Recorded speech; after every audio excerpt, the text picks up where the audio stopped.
Checking to see if my microphone is on. It looks like it is. I don't know if I told you, but I have before recorded an entire, or I've done an entire presentation to a class and forgot to record it. So nobody else, so we just did a really fast rundown. And I've also done things where I couldn't understand why nobody was responding to what I was saying because the microphone was off. So it looks like everything is looking good. Hope you guys had a good week and weekend. We're coming up to the end of the semester. A couple people have done their Mighty Voltron Revisited thing with the color and texture. I wanted to look at those. And I've seen some really good submissions regarding the peer and self critiques. So I'm going to want to look at those. And I also want to look at, we did get another artist research PowerPoint. We only have a couple weeks left. We still have an awful lot of peer and self reviews to do. We still have a lot of projects that need to get done. I did get everything caught up grading wise before the end of the weekend. I'm going to do that again. Just get it done as quickly as I can.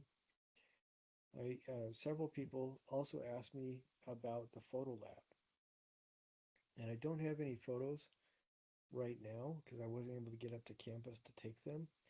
But if you go into the Gunther Trades building and go on the fifth floor where the sculpture lab is, you can walk around, and it's room 519, I believe, is where the sculpture lab is. It's in that same hallway where they have the printer and the restrooms there. If you go directly into the sculpture lab, and it's room 519, it's clearly labeled sculpture lab. This is the room that you picked up your kits.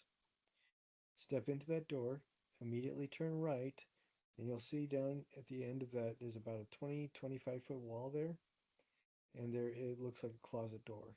Because it is a closet door. Jason rebuilt that closet so it's now the photo lab. You can go in there and use it. The only restriction on this is you can only access it when the building is open, and the building is usually open the regular time campus is open, 7 to about 10 or 11 at night, Monday through Saturday. The other restriction is you can only access it if there's either no class or if the professor giving the class, um, she tells you that it's okay. Now, if whoever is, if you happen to show up and there is a class in session, ask the professor that is teaching the class if you can use it. If they say yes, you're fine. But if they say no, you cannot use it. You have to step out and then come back after the class is over.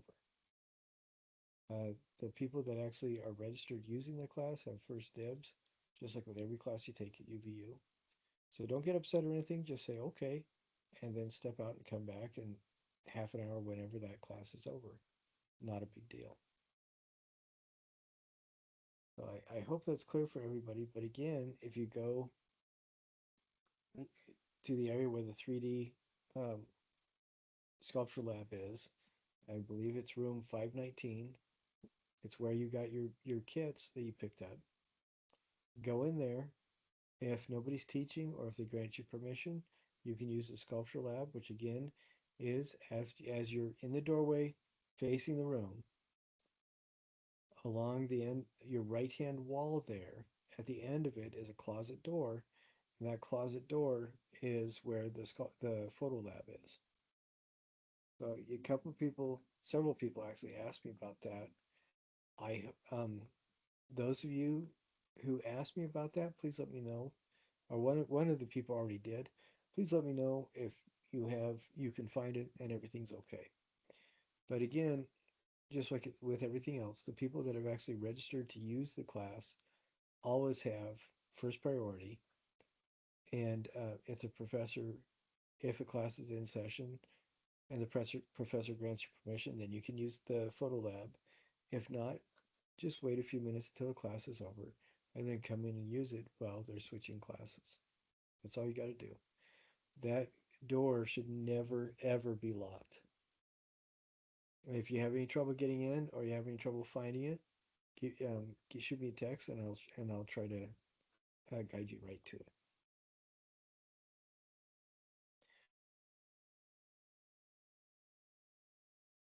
Okay, I want to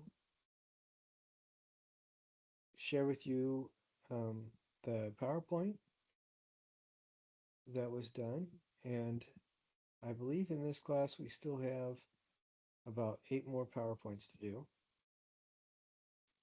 I'm going to double check that really quick here.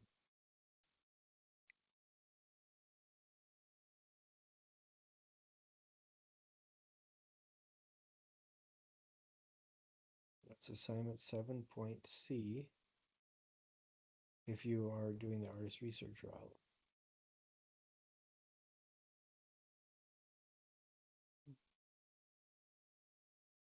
Okay, it looks like we have 7 more to do. So get that done and get it turned in as soon as you possibly can. I will share this with you. All right, I'm going to do a screen share and then I will share this PowerPoint with you.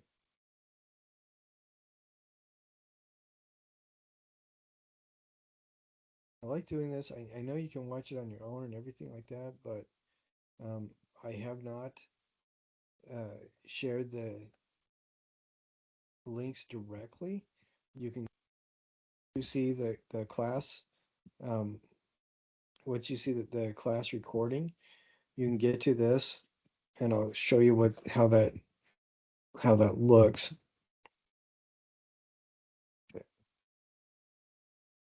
Get to class recording. So I'll just click on this right here. So here's the class recording, and the when you click the link, this is what it looks like from the attendance link. So when you get to this point, the way you find the playlist that has all of the PowerPoints and everything else on it, is you click right here, 3D design at UVU. Then you come up here. You can either stay on home and find it and scroll through the videos and look for it, or you can go to playlists. And these playlists are the name of the class and the section. In our class, it's X02 is a section number. Here's the playlist for self-critiques. Here's the playlist for peer critiques.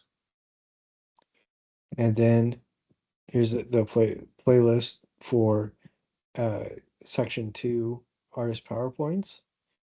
And let's see, here's the playlist for section 1 artist PowerPoints. And then here's section 1, all the classes. So that's the easiest way to get to it. And you can do that you should be able to do that without a problem. So this one, it was not done by our class, but I like showing you guys what everybody's doing. If we were in a live class, we'd be watching these while you were there. And since we don't have a live class, I want everybody to see these. You can go back and look at them on your own, but I want everybody to watch these and then we'll talk about them. Like I said, we still need 7 more people need to do these PowerPoints. So I'm gonna go ahead, put the sound on, and I'm gonna go ahead and start this. All right, here we go. Then we'll talk about it as soon as it's done. Today I'll be discussing conceptual artist Barbara Kruger. I've always loved Barbara Kruger's style, and researching her for this presentation really opened up my eyes to how deep her work goes. She uses a very graphic, ahead of its time approach that many of us recognize from modern blogging platforms like Tumblr. But beyond the cool aesthetic and red and white block text, Kruger is actually subverting the world of advertising. She takes the tools she learned in the magazine industry and turns them into a critique of consumerism and identity. To her, art is about the war at home within each of us, highlighting the winners, the losers, and the messy power dynamics that define who we are. To understand where Kruger's power comes from, I looked at the 1999 MIT exhibition catalog edited by Anne Goldstein. This book is essentially the Bible for her career because it documents a side of her many people don't know. Most people assume she went straight to a studio, but her start was actually at a Mademoiselle magazine. She wasn't just a designer, she was a master of the visual language of advertising.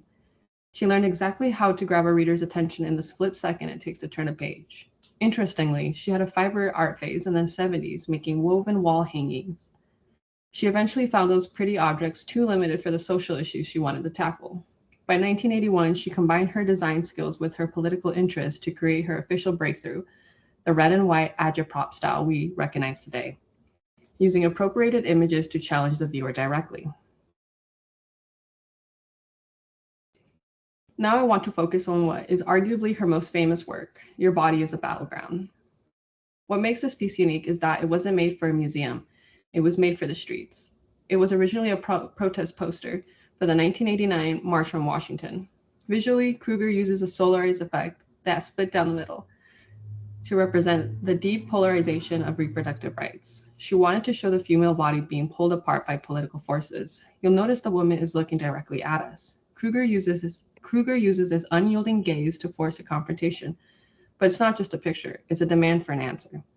Because of her background in magazines, she knew that symmetry equals authority. By centering the text and the face, she makes the poster look like an official news headline or a government decree. But the real genius is in her words. By using the word your, she makes the political personal. She's telling the viewer, this isn't a debate about someone else, it's about you. Even though it's over 30 years old, the work remains powerful today because it doesn't use specific slogans.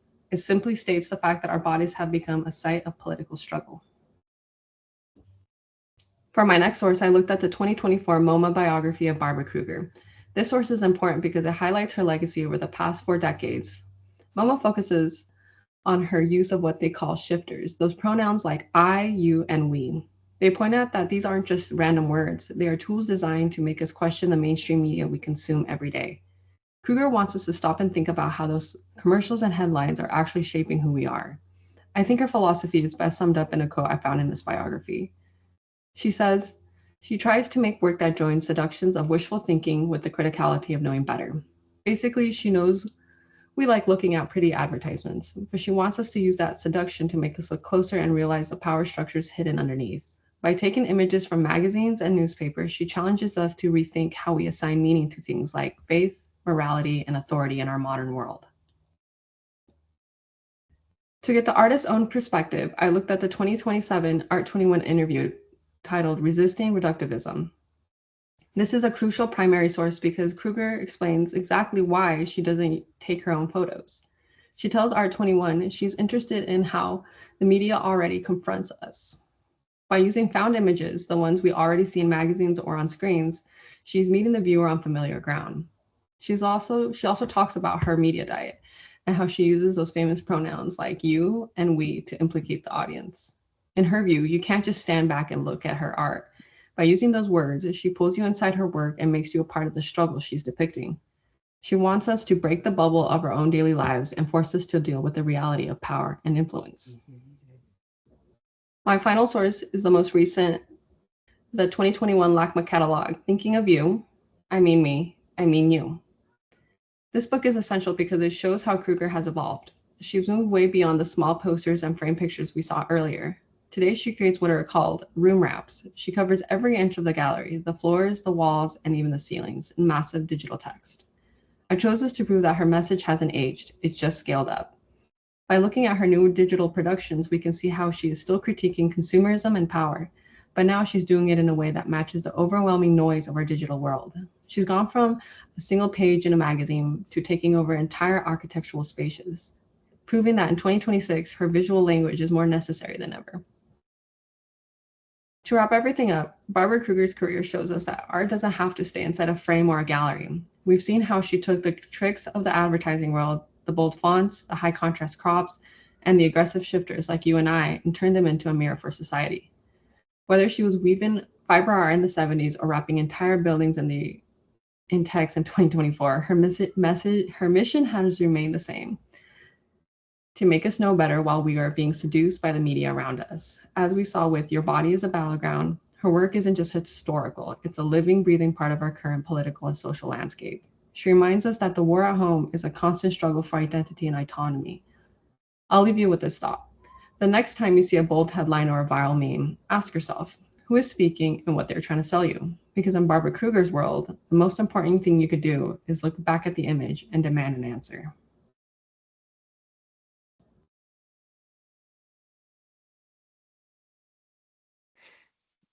I thought that was really good. One thing before I talk about it, I want to point out that for full points, all of these citations must be in alphabetical order, and each one needs to have the accessed on date phrase at the end.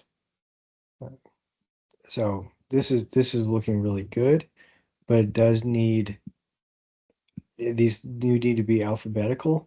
So like for example, since they all start with the, you alphabetize by the second word. So in this case, this would be first. This would be second because it's the contemporary with the C. This would be third because it's the E exhibition. This would be fourth, and this would be fifth. And then these also need to all have the accessed on date at the end. Now, it looks like this book right here is an actual book. If it's an actual book that you use from the library, it does not need the accessed on date. Accessed on date applies to ones like this one, and this one and this one that all have um, access via the internet. So it looks like this is a physical book as well. Now, if the case is that you've turned this in and you don't, and your video, the last slide does not have all your citations in the correct order, or it's missing anything, don't redo the whole video. Just redo this, put it into a new document, and then resubmit it along with your original video files because Canvas does overwrite stuff. Okay, now after saying all that, I want to go through and this one I really like quite a bit. Um, the author chose Karina chose a lot of images that were really striking and powerful from Barbara Kruger's work, and I really like the fact that Karina went through and talked very specifically about what was going on in Barbara Kruger's life. You know, what was surrounding the creation of the artwork. How does the artwork look like? Like this last one talked about where these words are covering absolutely every inch of the gallery. I thought that was really interesting. Because if you see this, just look at it like this, it looks like it could be a made-up room. But the fact, with just the floor and the far wall, and maybe a mannequin or somebody walking right there. But knowing that this was the entire gallery, that is really interesting. So again, very, very nicely done.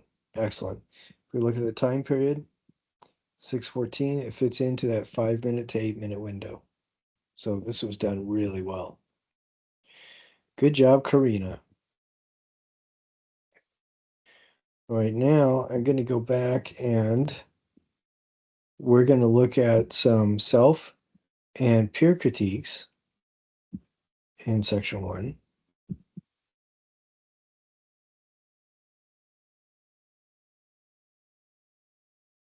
If I can get to it.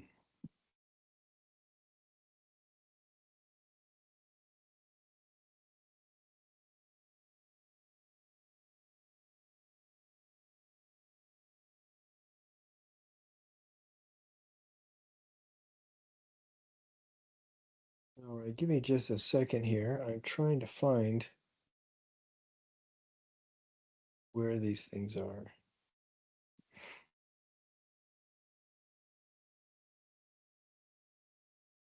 So I uploaded these when I checked them out and everything. So this is the PowerPoint that we just looked at. Then we have 2 peer critiques for our class, I believe, and 2 self-critiques. But it looks like I may have mislabeled.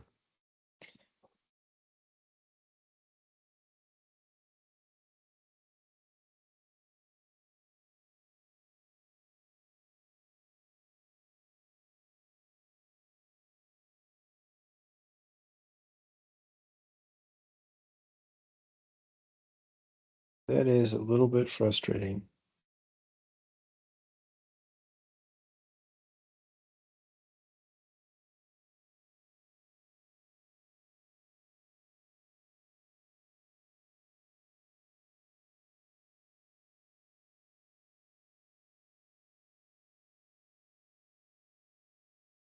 Okay, if you are one of the people that did turn in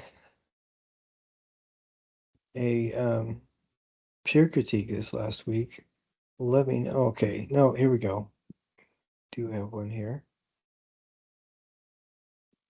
Sorry about that.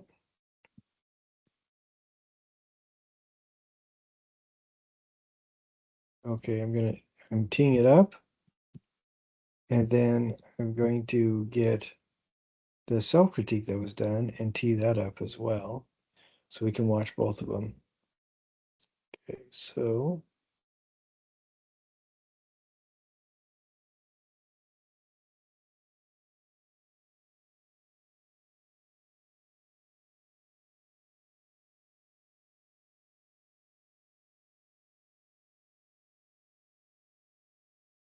oh no.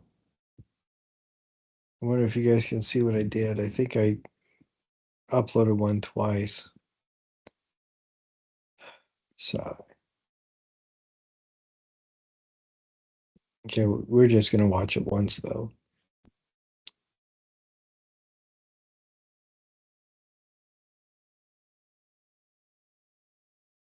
Okay. I want to watch the self-critique first, and then we're gonna watch the peer critique. Now this was filmed on somebody's phone, and that's okay.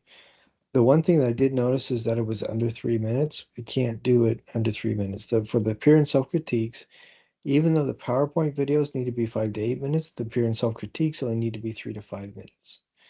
So if you did one that's shorter than 3 minutes, you're not going to get all the points, but you can go back and redo it and then talk more about each of the four tools of artistic critique.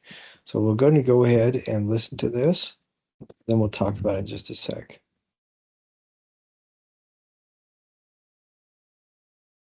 I finished it on January 17th, 2026. Okay. Sorry about that. We're going to go back to the beginning, and I'm going to start playing it again. Okay, this is my artwork. I titled it Little Cottage, and I finished it on January 17th, 2026. For this, I used cardstock paper, glue, fake moss and fake flowers, popsicle sticks, paint, little pebbles, and sticks. This is a realistic cottage with some more whimsical elements like the rock arch and the flowers, the moss. The focal point of the cottage is the bright color of the door and the little flower curtains. This is what the eye is drawn to, and from that point, the eye is able to travel more to more interesting textures and parts of the little house. My analysis is that I made this house look magical and whimsical, like it was from some fantasy world. I did this by making the house asymmetrical and have that curved roof shape. This isn't really a shape that very modern houses have, and this helps, make it feel more magical. My interpretation is that the viewer is able to look at this little cottage and is able to make up their own story and use their imaginations. It's able to take context clues from its surroundings and the elements of the house and make up that story. I enjoy fiction and enjoyed myself thinking of a little story for the house as well. My evaluation is that based upon my previous statements, this artwork is successful by having the viewers use their creative imaginations to make a story for the cottage. The use of commonly associated fantasy elements like the rock art, the flowers, and the moss give it that feel of magical. However, I think I could have used a different background with more visually interesting elements or contrasting elements to counteract the house, because right now the colors and the theme are all kind of blending together. It's a little too balanced, and I think it could have some more variety, more contrast. I spent a lot of time on it, and I'm very happy with how it turned out, though. So I think this was overall a success. Okay, this is my artwork. I titled it Little Cottage. Sorry about that.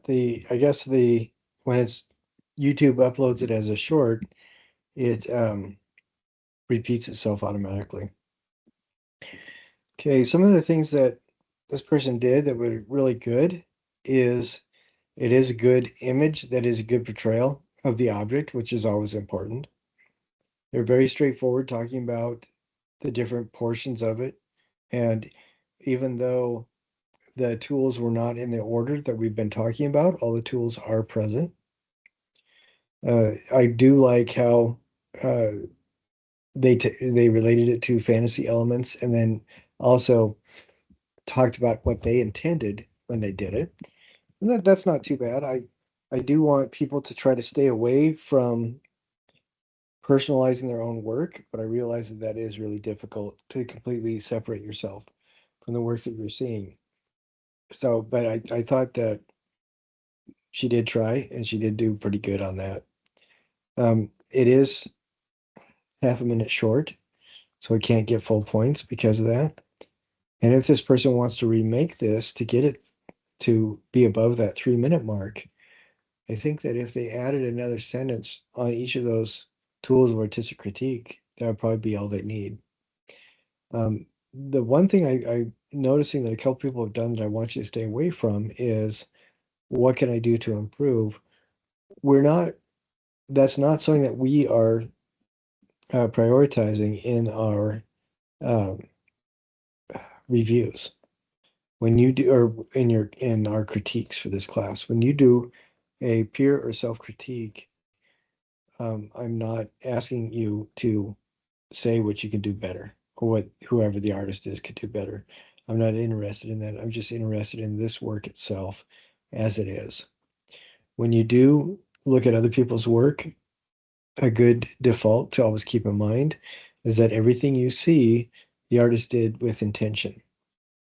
And I think that that helps to remind us a little bit that for these critiques for my class, I'm not interested in hearing what you would do if you got to remake your own piece, or if you got to work on somebody else's piece, how you make it better. That's not part of the critique. So please don't worry about it. I know that you are supposed to do that for all the other classes that you take, but please don't think of that as a priority for our class. All right, overall, I think that they did a really good job. So let's watch the next one. Okay, I believe that this is the self-critique one. Let's see.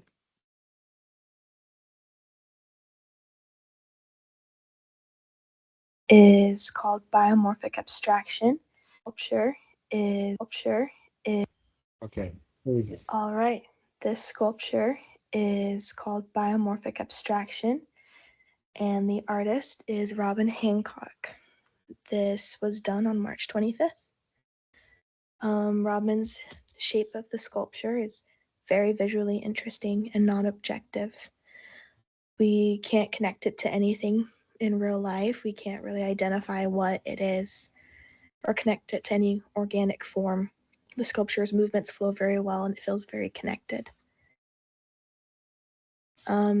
Its analysis is that the use of big, medium, and small forms work very well together.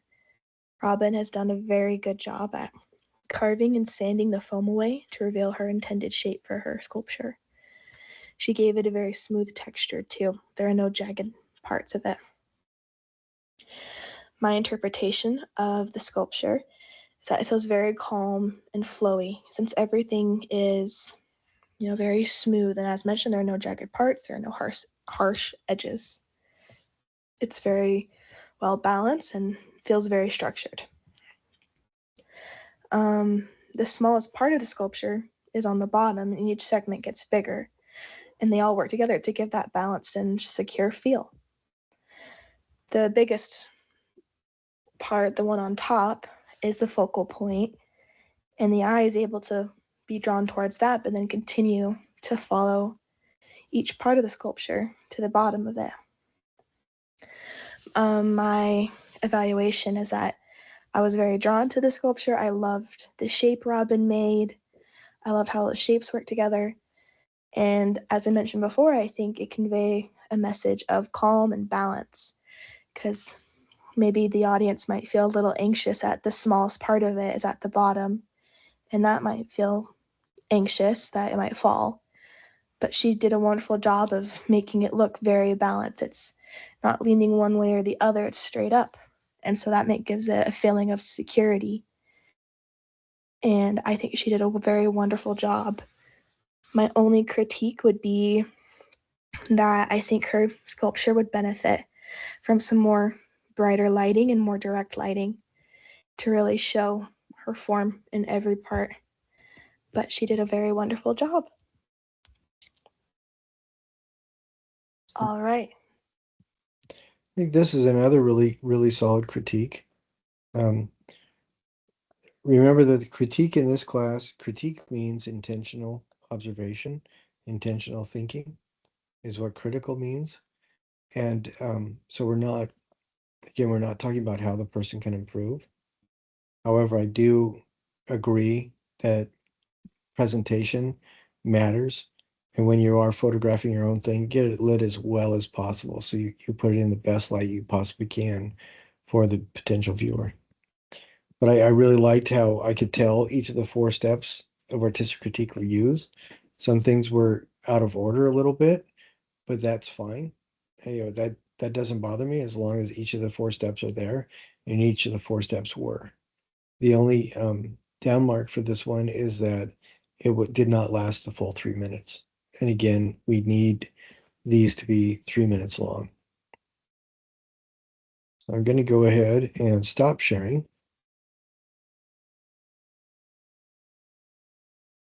I thought those were really good ones. The peer and the self-critique were really good. So again, we have 7 people that still need to turn those in. Do that as quickly as you can. Actually, we have, I believe, 8. Let me double check that really quick.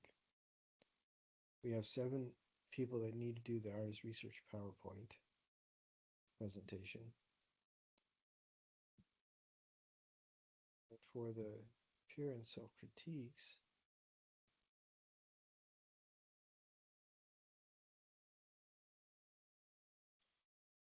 most everybody needs to do it.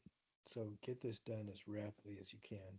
We only have a couple weeks for the end of the semester. Our final is going to be in 2 weeks. So I do want everybody to know you can turn in stuff all through finals week, but Canvas will be shut down at midnight on the last day of finals. That's important to know because I want you guys to take advantage of that time, hone the things that you've turned in that you didn't get full points on, retake and resubmit, all that kind of stuff.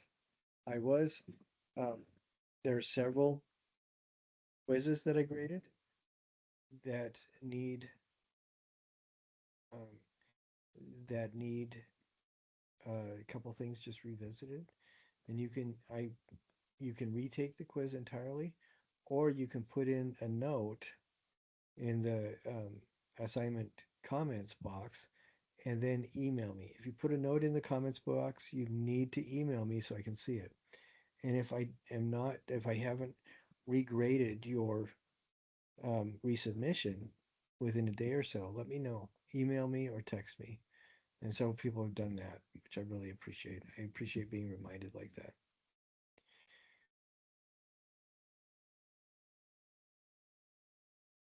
Okay, another thing I want to look at is I want to revisit. We're going to look at cocoons. We're going to look at ready-mades, the other stuff that has been turned in. There's several people that still need to do that and take care of it. And all of these assignments that we do, all the module assignments, the projects are, you need to share them with the class by putting them into the discussion board. For each of the modules has a discussion board, almost all of the modules, I should say. And put your stuff in there. And if you don't do that, you're going to miss out. It's, it's 5 to 10 points. But some of them also require you to go and make comments on three other students' work. And some people turn stuff in and don't do that right away because either not enough people have turned stuff in, or they're gonna come back and look and see if there's more students that they can pick from, and that's fine. But do go back and make your comments in the discussion boards that require them.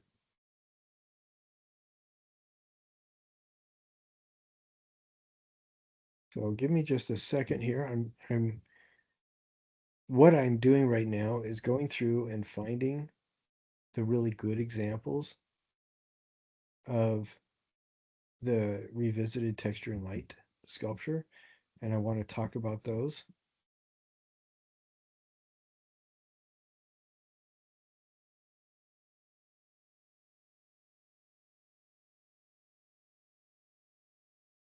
Okay, I'm going to share this.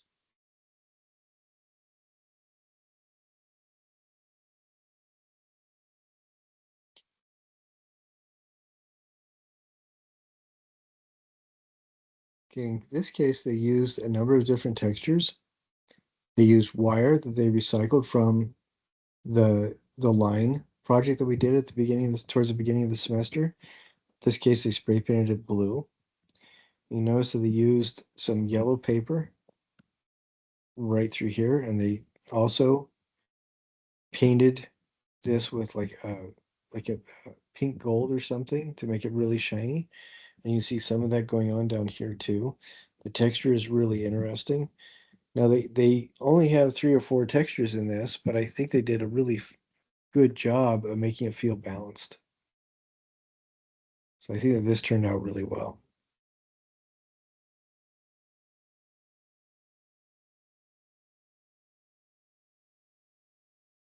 Okay.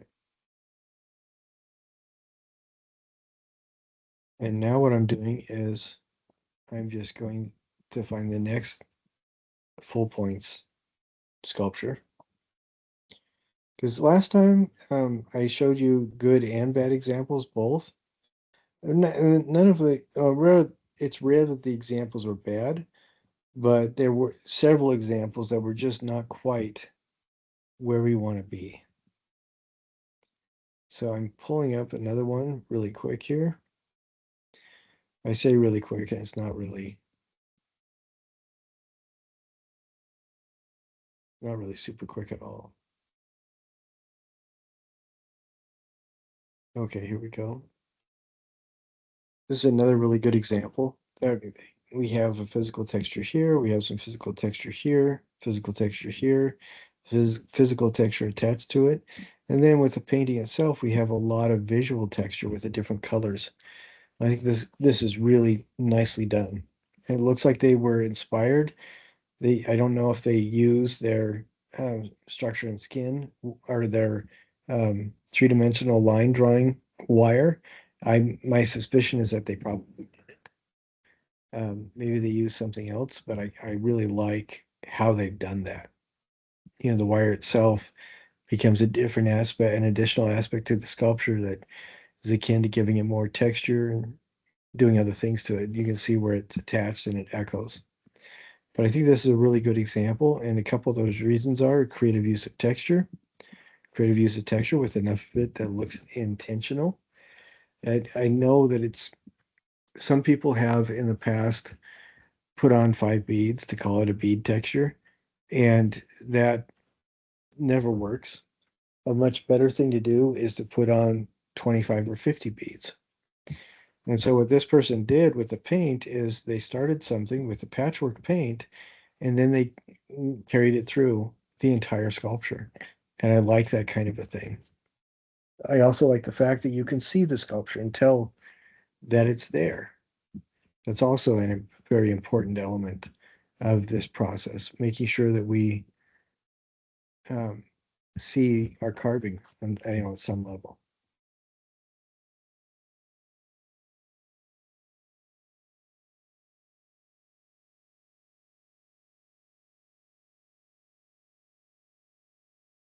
Okay.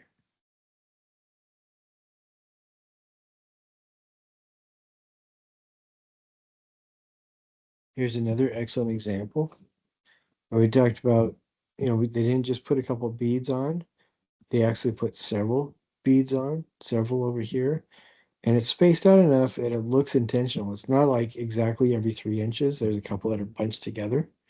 One up here looks like it's just getting starting rolling. I like how the painting that they did kind of carried over onto the the base as well.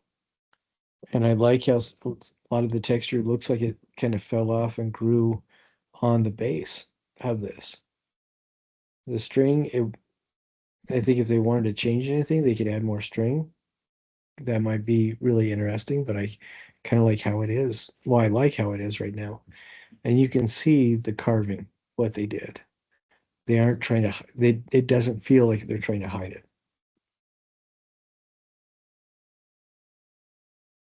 Okay, I'm going to tee up the next one.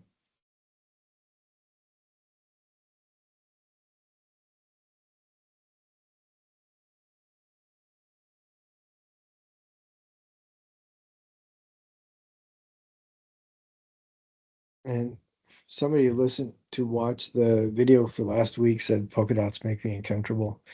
And I think that these kind of things are, I mean, there's a frog where it lays its eggs on its own in its own back skin, and the tadpoles as they hatch eat their way through, and that just grosses me out. Stuff like that just really makes me throw up. So I love this sculpture because it provokes an instantaneous relief like that. I'm sorry, not instantaneous relief, an instantaneous reaction from me that causes me to remember those things. And so that's why I don't like polka dots. But the sculpture itself is beautifully done. You have visual texture with the painting and everything like that. They took apart their structure and skin sculpture and kind of wrapped it around, use that as kind of wrap some of the areas of this thing with it. The color scheme is consistent throughout, yet it's unpredictable. And I think a lot of thought went into creating this one.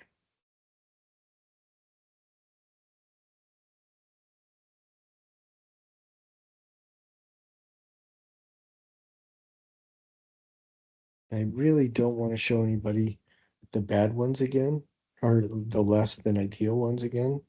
So I just want to show you those pretty much. I think they turned out really well.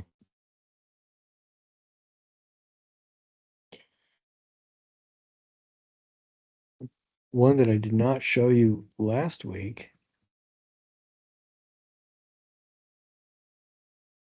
I think I hope you guys view it as something of a cautionary tale because it's something that if the person took a little bit longer, a little bit more time, I think it would turn out really well.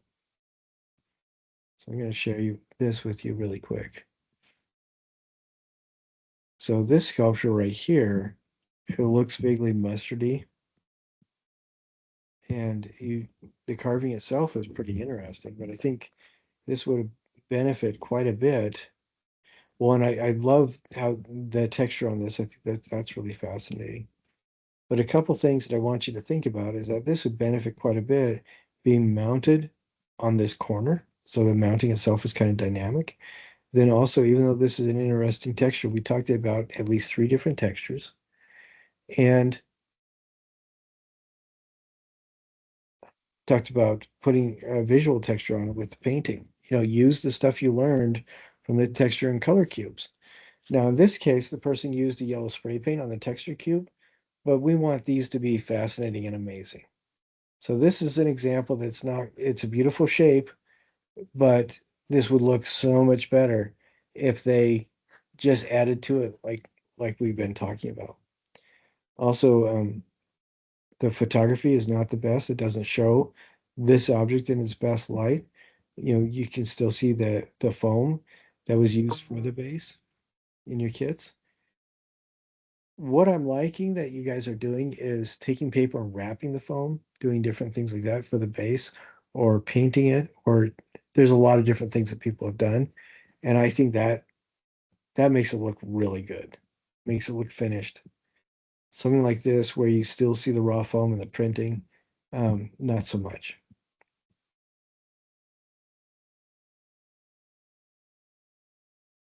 Okay, I'm gonna stop sharing. What I want to do next is look at, we get a couple things turned in for the cocooning and stuff. And I'm sorry, I've got to, one thing that concerns me a little bit is maybe people don't understand what we're talking about with the cocooning and everything, or the ready-made stuff. This is all in your Module 6 Contemporary Processes.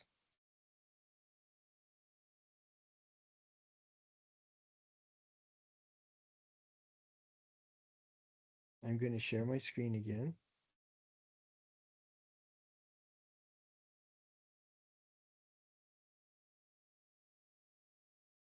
Okay, here's the assignment for the cocoon or wrapped object. And one of the things that these kind of that these good examples demonstrate is the silhouette is very much distorted, and it's hard to tell what the original object looked like. And then what I am seeing is really, really solid thinking when you guys do the background information. You know, your concept behind it. I love that. I just feel, and we'll talk about this in just a second. I'm sorry, I kind of wandered away from what I wanted to talk about. So we're going to do that really quick. And one of the reasons is um, members of the family were sick last night, and I did not get a whole lot of sleep trying to take care of them. So, and it was less more about taking care of them and more about making sure that, watching over, making sure that all the needs are met and stuff like that. So I guess it is kind of taken care of. Okay, this is one that I think is really interesting. And I've asked you to do several textures. I've asked you to do several colors. If we don't blow this image up, it doesn't look like much. But blowing this image up like this, I hope you can see some of the things that I'm seeing in this. I really am very glad when the first people submit stuff and I get a chance to look at it and it makes me happy and it becomes a good example for people. I love that. So this is great. This person has at least 3 different textures. We have these gold balls here. We have these kind of gold rhinestone type things. And so that's 2 different textures. Then we also have, it looks almost like cake decorating painting with frosting. And I think that that is really interesting. This element is on a white pedestal that is frosted as well. So we have that visual texture there. And that's kind of echoed with another, well, now it's on a cylinder. So you can see that the top is kind of that frosting thing. And we can see elements of the sculpture itself, what the sculpture is shaped like. I love that because we can actually see what they spent so many hours carving. This is great. And then that texture that is front and center on this pedestal piece is something that is used to kind of support the other elements of texture on the main sculpture itself, which I think is really interesting. And I really enjoy what they did with the color. They didn't spray paint, it doesn't look like. It looks to me like the color is mixed into the frosting material, and then this item is frosted with it. And we get it, these are 2 complementary colors, a red and a green. We get the part towards the pedestal is red, part away from the pedestal is green, and we can see how they kind of overlap. Those 2 colors interact with each other right through this area. And I really think that this color of reflective material with the balls and the rhinestone shapes, I really like how that interacts with the particular kind of earthy red and earthy green that the rest of the object is made with. I think this turned out really well. I mean, it's not as complicated as some of the ones we saw last week, and I don't. That's not bad because it looks to me like they are really playing around with texture and color, and I think it turned out well. And one of the reasons why I like this is that I know what an absolute pain in the neck it is working with frosting. So I think that this works out really well. If the person did want to add anything to it, um, I don't really know what they would be able to do other than add more of these balls in different sizes of rhinestones. I think gold is a really good color. I can imagine what it would look like if silver was used, and I don't think silver would be as impactful. I think that this turned out really well.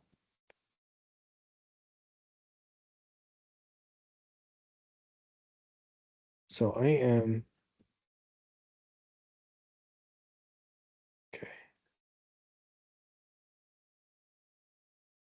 Now, one thing that I did notice is that in this class, we did get somebody turning in, and I'll share that with you. We did get somebody turning in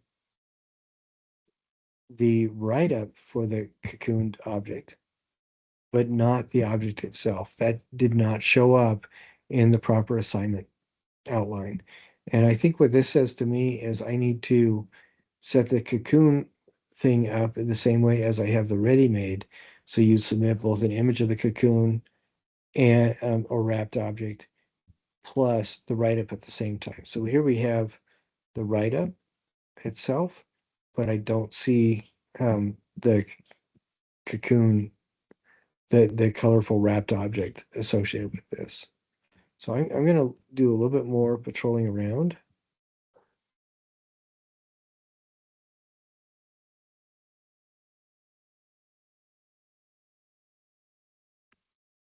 Yeah, I don't know where that is. So we see that the three paragraphs.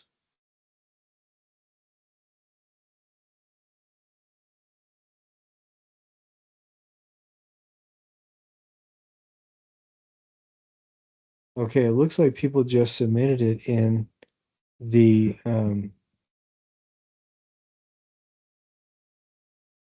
submitted the actual objects in the uh oh no, okay. I'm sorry.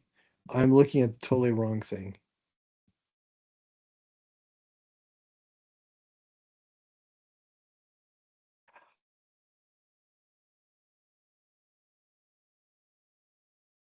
Sorry.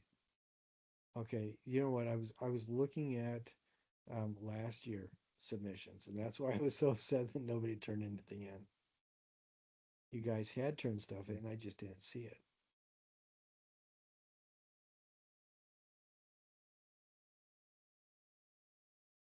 Okay, it looks like I've already gone through everything that people have turned in. I talked about it last week. So, a couple of things to be mindful of with that cocoon or wrapped object.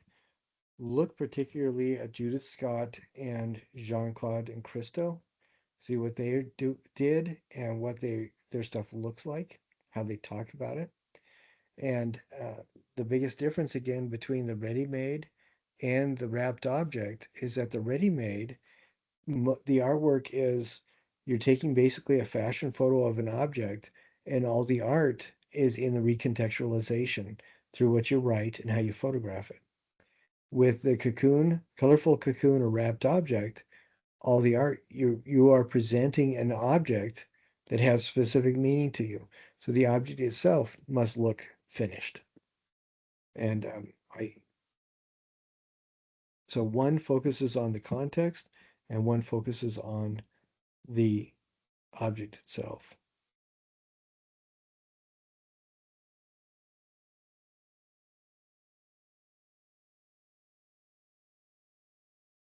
Okay, I'm pausing because I'm seeing if we can find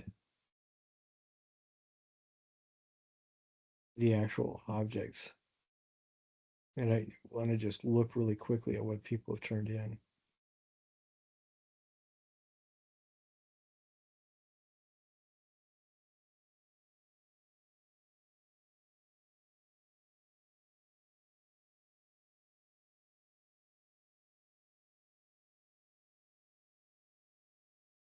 Okay. So I'm going to do some screen sharing and switch back and forth a little bit.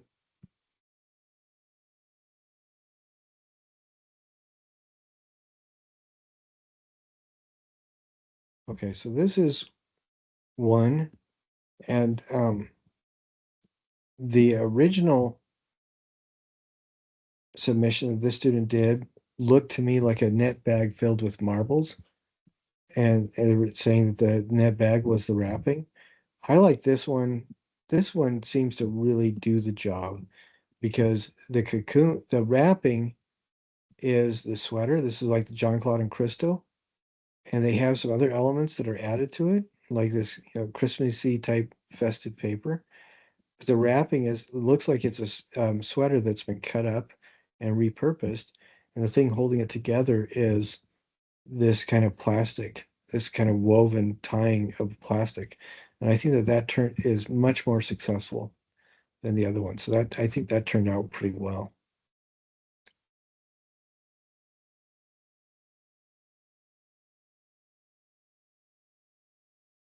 Okay, now we're quiet because I'm trying to find the next one.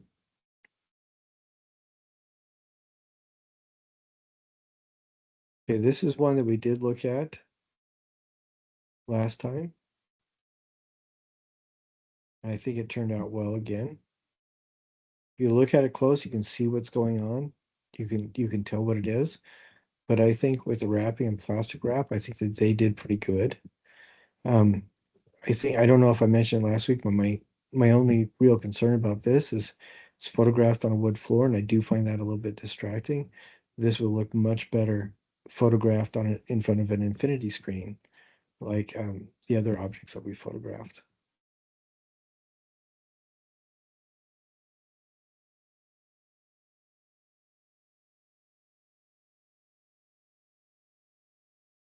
See, I'm finding the next one.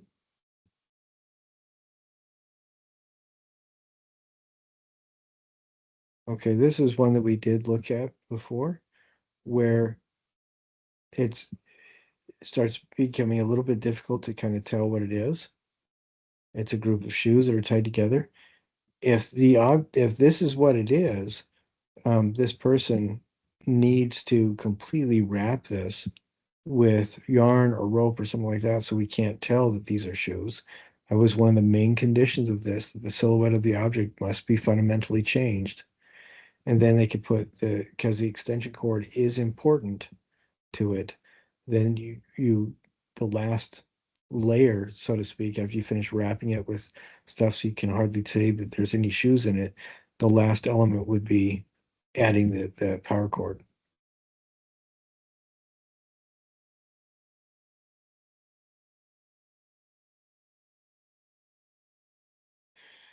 And as we're talking about this, I want everybody to remember that whatever you submit, if you don't get all the points you want, feel free to resubmit. I mean, that's part of what we're doing here. Okay, and here we have something that is wrapped up as like a Christmas present or something. I do like the presentation of this. I think that the infinity screen for this, the sheet, is well done. It does feel a little bit on the small side. And I don't know if it is small, but it does feel that way, partly because this bow feels like an element that we can use to gauge scale, which makes the rest of this look really small. And there is a size requirement. It needs to be the size of a basketball, I believe, is what it says in the assignment description.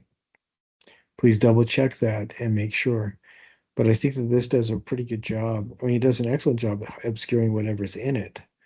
And it does make it so that it's very intriguing to find out what the rationale was behind the wrapped object. What was the write-up?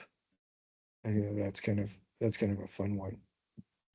And I can see when people are turning these in, I can see a lot of the times which artists influenced you quite a bit. And I think that's a really good one. Good thing.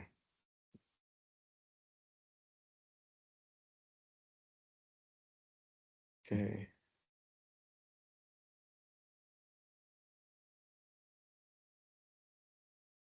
Now, looking at this one, I know I talked about it last week a little bit. I really like what's going on here with the Afghan. And what I say may be a little bit different than what I said last week. When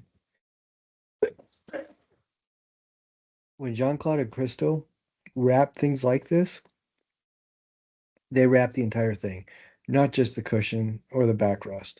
They would wrap the entire thing. And I tell the person last week maybe add more of the Afghan to it, but I think this definitely needs the Afghan wrapped around the base to it. And this definitely needs to be photographed in front of an infinity screen so we don't see the floor and all this other stuff. You know, if this infinity screen is, you know, large enough to be behind the entire thing, take a photo from in front of it. And if you have a sheet that's if you have sheets that are too small to just put one there, put one on the floor and tape it up against the wall a little bit and put the second one so it drapes down the wall. And if they're the same color, the bottom line will kind of blend in quite a bit to the bottom sheet. In this case, it doesn't at all because we have a taupe colored carpet, and that definitely detracts from this. And taking an angle like this where we can see the edge of the door and other stuff really detracts from what's going on. So I think that the way that they wrap this is really good, but I think it does need something to cover the base, and it needs to be better photographed so we really can see the object on its own. But I think this one it's definitely growing on me since last week. So what I'm saying is it seems like you guys have a pretty good idea of how to start, but on all many of these, if you don't get the points that you want, it may just be a matter of needing to spend a few more minutes, you know, or another hour on this.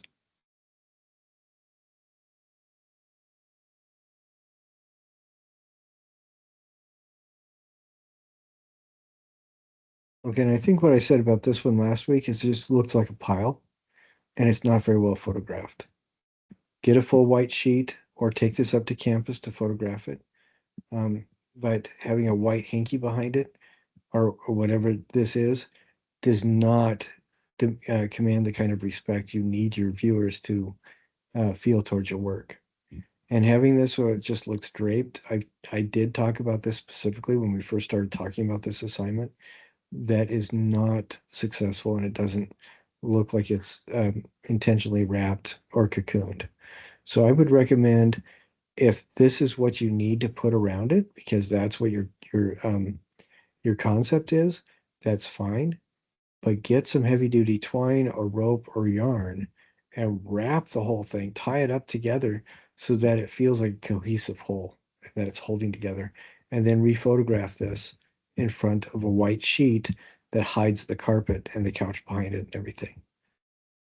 We've got to do that just so people take our artwork seriously. And it looks much more professional.